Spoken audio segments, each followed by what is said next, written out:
We provide you the platform to turn your dreams into reality. Give wings to your aspirations with KR Mangalam University. चलिए अब आपको graphics के जरिए हम ये समझाते हैं कि आखिर ईरान के फोर्डो न्यूक्लियर साइट को तबाह करने के लिए नेतन्याहू कितने बेचैन हैं, और अगर हैं तो इतने बेचैन क्यों हैं। तो ईरान से जंग में ट्रंप की ये जो देरी है, इसके मायने क्या हो जाते हैं, ये आपको समझना होगा। जैसे आप इसे समझिए, ट्रंप यानी अमेरिका, ईरान से जंग में ट्रंप की देरी, फाडो के लिए नेतन्याहू का ऑपरेशन, ये कैसे अंजाम दिया जा रहा है, क्या इसके पीछे कोई और वजह है, क्या इन दोनों की बातचीत हुई है। जंग का 9वां दिन और लगातार एक के बाद एक जो समीकरण हैं दोनों देशों के बीच में वो बदलते जा रहे हैं। न्यूक्लियर साइट, खास तौर पर फोर्डो न्यूक्लियर साइट को तबाह नहीं कर पाएगा। दरअसल फोर्डो ईरान का अत्याधुनिक और बेहद महफूज न्यूक्लियर साइट है। इसके बारे में दावा किया जाता है कि वो 150 फीट नीचे तक है। इतनी गहराई पर हमला करने का अमेरिका का जो मंसूबा है, उसी के चलते उसने B-2 बॉम्बर्स और GBU-59 MOP बम की जरूरत उसे है। अब ट्रंप जंग में उतरने में देरी कर रहे हैं, तो ऐसा हमने आपको बताया ना कि देरी कर रहे हैं, तो क्यों कर रहे हैं, लिहाजा न्यूक्लियर साइट को तबाह करने का नेतन्याहू का प्लान थोड़ा सा पीछे जा रहा है। और अब नेतन्याहू इसमें क्या करने वाले हैं, इसका मोड़ तोड़ निकालना चाहते हैं, और इसीलिए वो शालडेग यानी 5101 यूनिट को जंग के मैदान में उतारना चाहते हैं। तो उसी के साथ अब आप ये भी समझिए कि जब ये जानकारी व्हाइट हाउस की तरफ से आती है कि डोनाल्ड ट्रंप ने ये कहा है कि 2 हफ्ते में कुछ बड़ा हो सकता है, तो इसलिए क्या ये देरी हो रही है, ये भी सवाल है।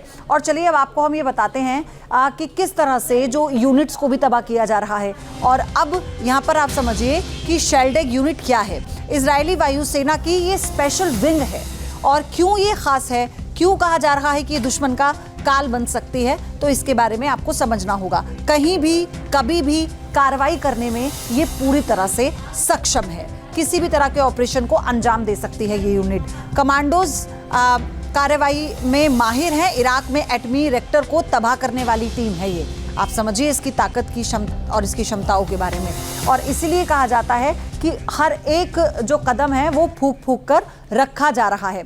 और इस वक्त हमारे साथ एक एक्सपर्ट जुड़ चुके हैं, अनिल त्रिगुणायत हमारे साथ हैं, पूर्व राजदूत हैं। अनिल जी, आपका बहुत स्वागत है न्यूज़ नेशन पर। अभी जो सिचुएशन आप देख रहे हैं, इसे कैसे आप डीकोड करेंगे हमारे दर्शकों को, क्योंकि ईरान का जो एग्रेसिव अप्रोच है वो लग नहीं रहा कि वो किसी भी तरह से कोई भी नेगोशिएट करने को तैयार है, लेकिन नेतन्याहू भी एक के बाद एक अपना प्रयास कर रहे हैं।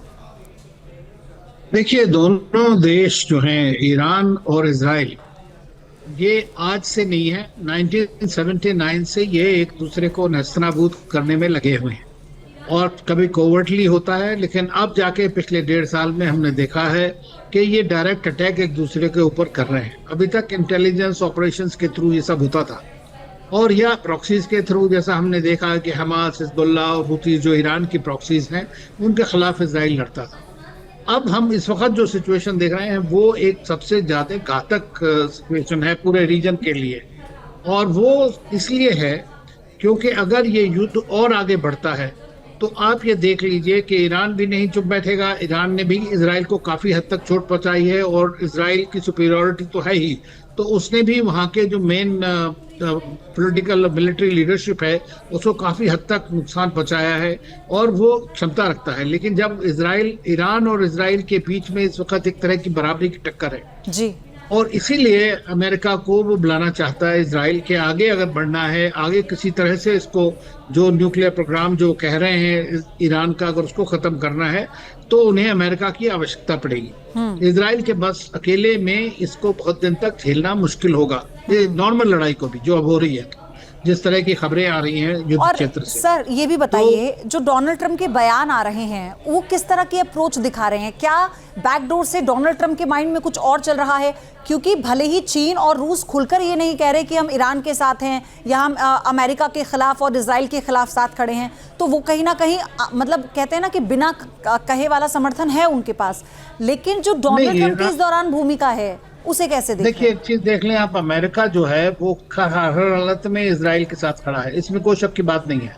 चाहे वो प्रेसिडेंट ट्रंप हो या उससे पहले के दूसरे प्रेसिडेंट्स रहे हो, अमेरिका की विदेश नीति में इजराइल की सिक्योरिटी सबसे ऊपर सर्वोपरि है, ये आप सोच लें। दूसरी तरफ यह है कि ईरान के साथ में चीन और रूस भी हैं, इसमें कोई शक नहीं है। हाँ। और इस वक्त जितने भी मिडिल ईस्ट के देश हैं वो सब भी प्रेसिडेंट ट्रम्प को ये कह रहे हैं कि आपको हमारा जो एरिया है उसको युद्ध क्षेत्र नहीं बनाना है, क्योंकि ईरान ने कहा है कि अगर वो किसी भी तरह से कोई भी देश उसको सपोर्ट करता है, अमेरिका को सपोर्ट करता है, अमेरिका आता है, तो जो अमेरिका के 25 बेसेस हैं इस एरिया में खाली उनके आसपास, वो सब फेयर टारगेट्स होंगे, तो उन कंट्रीज के ऊपर डायरेक्ट उसका असर पड़ेगा। दूसरी चीज ये है कि प्रेसिडेंट ट्रम्प जो है जनरली युद्ध को नहीं चाहते हैं, इसमें कोई शक की बात नहीं है। हाँ। लेकिन इस युद्ध में लोगों का मानना यह है कि नेतन्याहू की पूरी कोशिश है कि किसी तरह अमेरिका को इस युद्ध में लाया जाए।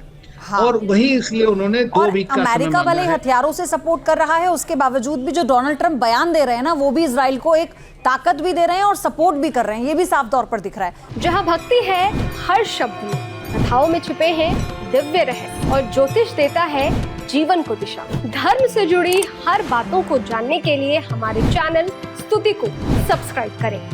चैनल पर जाने के लिए इस लिंक पर क्लिक करें।